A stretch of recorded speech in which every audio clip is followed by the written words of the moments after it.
ಅಲ್ಲ, ಮದುವೆ ಆದಮೇಲೆ ಆರಾಮಾಗಿರ್ಬೋದು, ಮಲಿಕೊಂಡು ಊಟ ಮಾಡ್ಬೋದು, ಕುಂತ್ಕೊಂಡು ಊಟ ಮಾಡ್ಬೋದು ಅಂತ ಏನೇನೋ ಆಸೆ ಕಟ್ಕೊಂಡಿದ್ದೆ. ಈಗ ಕುಂತ್ಕೊಂಡು ಊಟ ಮಾಡೋದಿಲ್ಲಿ, ನಿಂತ್ಕೊಂಡು ಊಟ ಮಾಡೋಕ್ಕೂ ಟೈಮ್ ಇಲ್ಲ. ಹಾಂ ಆಚಾರ್ಯ,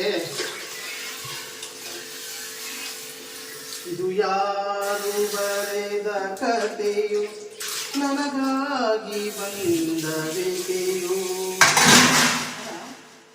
ನಾನಾಗಿ ಬೆಳಗ್ಲಿ ಇದಾವಲ್ಲ ಈ ದಂಡ್ಪಿಂಡ್ಗಳೆರಡು, ಅವ್ರ ಕೈಲಿ ಬೆಳೆಸ್ತೀನಿ.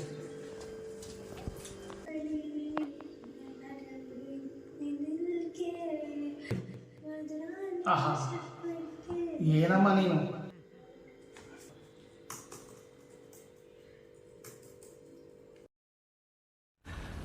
ಮೀನಾಕ್ಷಿ, ಮೀನಾಕ್ಷಿ, ಎಂಥ ಒಳ್ಳೆ ಮಕ್ಕಳಿಗೆ ಜನ್ಮ ಕೊಟ್ಟೆ. ಒಂದೊಂದು ಮುತ್ತು ಕಡೆ. ಏ ವಿಜು, ಏ ಕಿವಿ ಕೇಳ್ತೀನಿ ನಿನಗೆ. ವಿಜು, ಏನ್ ಚಿಕ್ಕಪ್ಪ?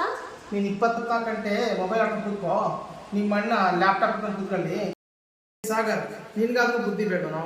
63 ವರ್ಷ ಮುದುಕ ನಿಮ್ಮಪ್ಪ ಪಾತ್ರೆ ತೊಳಿತಾ ಇದ್ದಾನೆ, ನಾನೊಂಚೂರು ಸಹಾಯ ಮಾಡೋದು ಬೇಡವಾ ಅಂತ ನಿನ್ಗಾದ್ರೂ ಗೊತ್ತಾಗೋದು ಬೇಡವನ?